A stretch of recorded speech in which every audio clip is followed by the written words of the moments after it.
આ ન્યૂઝના પ્રાયોજક છે ભારત વિજય લોજ, શુદ્ધ શાકાહારી ગુજરાતી થાળી માટે વર્ષોથી જાણીતું નામ, લક્ષ્મીનારાયણ મંદિરની બાજુમાં જેલ રોડ, ધરમપુર। નમસ્કાર દર્શક મિત્રો, હું છું શ્રેયા અને આપ જોઈ રહ્યા છો ખબરદાર ન્યૂઝ। આવો નજર કરીએ આજની હેડલાઇન ન્યૂઝ ઉપર। હનુમાન જયંતી નિમિત્તે ભીલાડના ડુંગર બાલાજી મંદિરે ભજનની ગુંજ, મહાપ્રસાદથી ભક્તોને મળ્યો બાલાજીનો આશીર્વાદ। વલસાડ જિલ્લાના ઉમરગામ તાલુકાના ભીલાડ ખાતે આવેલી મનીષા પેકેજિંગ કંપનીમાં હનુમાન જયંતીના પાવન અવસરે 2 દિવસીય ભવ્ય ધાર્મિક કાર્યક્રમનું આયોજન કરવામાં આવ્યું હતું।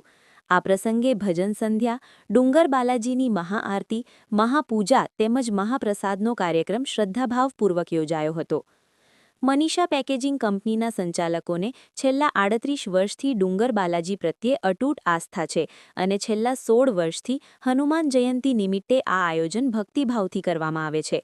કંપની પરિસરમાં જ ડુંગર બાલાજીનું મંદિર સ્થાપિત કરવામાં આવ્યું છે, જ્યાં દર પૂનમે પ્રખ્યાત ભજન ગાયકો દ્વારા ભજન સંધ્યાનું આયોજન કરવામાં આવે છે, જેથી કર્મચારીઓ અને વ્યવસાય પર બાલાજીની કૃપા યથાવત રહે।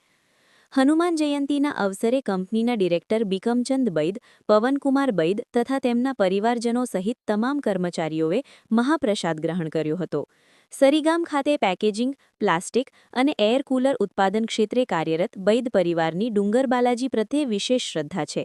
તેમના પુત્રો પણ આ વ્યવસાય સાથે જોડાયેલા છે અને હનુમાન જયંતી નિમિત્તે અન્ય યુનિટના તમામ કર્મચારીઓને પણ ભજન સંધ્યા અને મહાપ્રસાદમાં જોડાવા આમંત્રિત કરવામાં આવે છે। ભજન સંધ્યામાં મુંબઈ અને ભીલવાડાના પ્રખ્યાત ભજન ગાયકો દ્વારા મનમોહક રજૂઆતો કરવામાં આવી, જેના ભક્તિમય સૂર પર શ્રદ્ધાળુઓ ઝૂમી ઉઠ્યા અને સમગ્ર વાતાવરણ ભક્તિરસમાં तरबोड़ बनी गયું।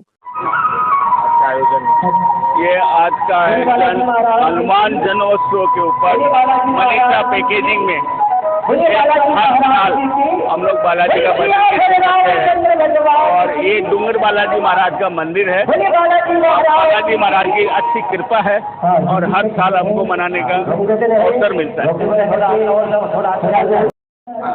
हेलो, अभी आप जो भजन मंडली सुन रहे हैं, ये लोग सब सूरत से आए हैं और यहाँ पे जो श्रोतागण कम से कम 500 लोग के ऊपर श्रोतागण है। ये भजन संध्या अभी रात के 2-3 बजे तक चलेगी। ऐसा ही हम इसे जगराता बोलते हैं।